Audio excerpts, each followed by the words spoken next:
Bismillahirrahmanirrahim. Assalamualaikum warahmatullahi wabarakatuh. Hamdan wa syukurillah, amma ba'du. Rabbi shrah li sadri wa yassir li amri wahlul 'uqdatam min lisani yafqahu qawli. Ya fatahu ya alim, ya fatahu ya alim. Alhamdulillah, dalam kesempatan hari ini pertemuan ketiga pembelajaran bahasa Arab, yaitu mengenai tarakib. Coba kalian lihat dan perhatikan bacaan yang dibacakan. Ungdur wa'id wahfad. Lihatlah dan ulangi kembali apa yang dibacakan dan pahami. Nah, at-tarakib di sini merupakan komposisi, yang mana komposisi ini merupakan penggunaan yang seharusnya ditempatkan. Yang pertama ada isim dhamir munfasil atau kata ganti.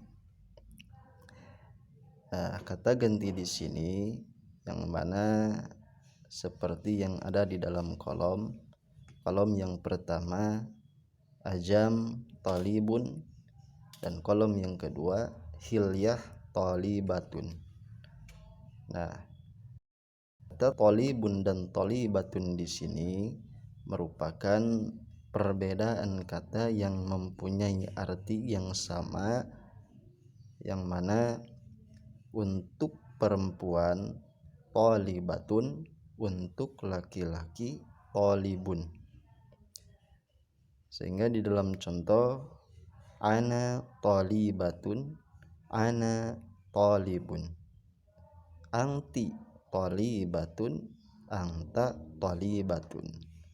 Kalau untuk perempuan anti, kalau untuk laki-laki anta. Hiya talibatun, huwa talibun.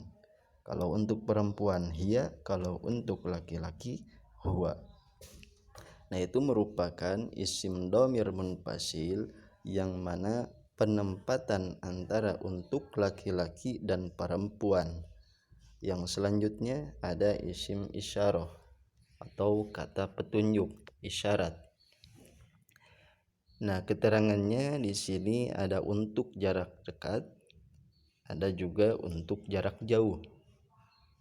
Kolom yang pertama lil mudzakkar itu untuk laki-laki. Lil muannas itu menunjukkan kepada perempuan. Contoh hadza di sini untuk laki-laki, hadihi untuk perempuan, dalika untuk laki-laki, tilka untuk perempuan.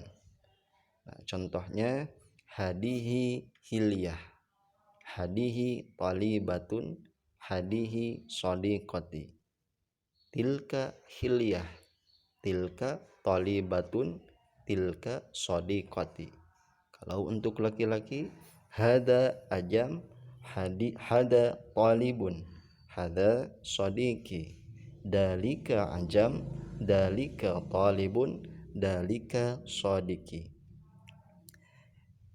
Untuk nomor 3 ini merupakan kata tanya. Nah, ada beberapa kata tanya yang harus kalian pahami. Yang pertama ma itu artinya apa? Ini untuk menanyakan kata benda yang tidak berakal. Contoh sebuah percakapan, pertanyaan dan jawaban. Pertanyaannya ma hadza, apa ini? Hadza di sini menunjukkan kepada laki-laki, maka jawabannya hadza kitabun, ini buku. Yang selanjutnya untuk perempuannya ma hadihi, apa ini? Hadihi mistaratun, ini penggaris. Kata tanya yang kedua hal, yang artinya apakah. Ini untuk menanyakan jawaban iya atau tidak. Contoh percakapan, pertanyaannya hal hadza mirsamun, apakah ini pensil? Jawabannya kalau benar na'am hada mirsamun, benar ini pensil. Kalau salah la hada qalamun, tidak atau bukan ini pena. Lanjut kata tanya yang selanjutnya, ada kata tanya man. Man ini yang artinya siapa. Ini untuk menanyakan kata benda yang berakal atau menunjukkan kepada seseorang. Contoh percakapan, pertanyaannya man hadza, siapa ini? Hadza Mahmud. Untuk perempuannya man hadhihi, siapa ini? Hadhihi Mahmudah.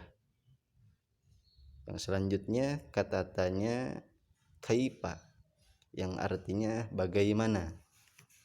Kaifa di sini untuk menanyakan sesuatu keadaan. Contoh percakapannya, pertanyaannya kaifa haluk, bagaimana kabar kamu? Ana bi khair alhamdulillah. Ana saya bi khair, baik alhamdulillah. Kata tanya yang terakhir min aina. Nah, kata min aina di sini bisa untuk dipisahkan. Min dari, aina mana. Tetapi kalau disatukan min aina yang artinya dari mana. Nah, ini min aina ini artinya dari mana. Nah, ini untuk menanyakan dari mana datangnya suatu benda. Contoh percakapan, min aina anta, dari mana kamu? Ana min Surabaya, saya dari Surabaya. Nah, keterangannya untuk pertanyaan siapa namamu, maka kata tanya yang dipakai adalah ma. Nah, karena ini ma ini merupakan bukan man, karena ma ini merupakan pertanyaan yang tidak berakal. Sebuah nama itu bukan orangnya.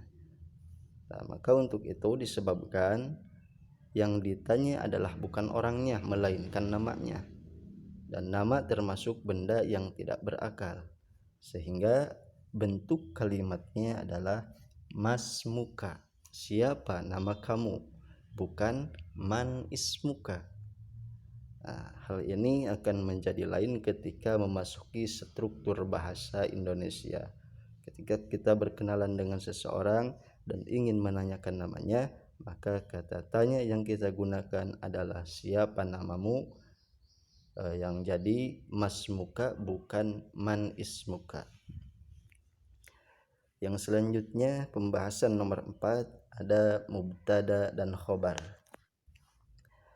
Mubtada ini merupakan kata benda atau isim yang berada di awal kalimah dan berkedudukan sebagai subjek.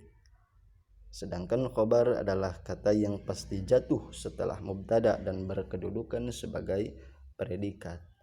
Nah, kita sering mengetahui di dalam bahasa Indonesia ada subjek, ada predikat, ada objek.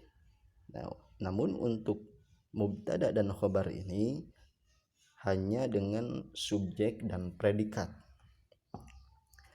Nah, perhatikan contoh yang ada di dalam kolom. Nomor 1 kalimatnya yang artinya dia. Yang kedua hiya hilyah, dia hilyah. Yang ketiga anta Umar, kamu Umar.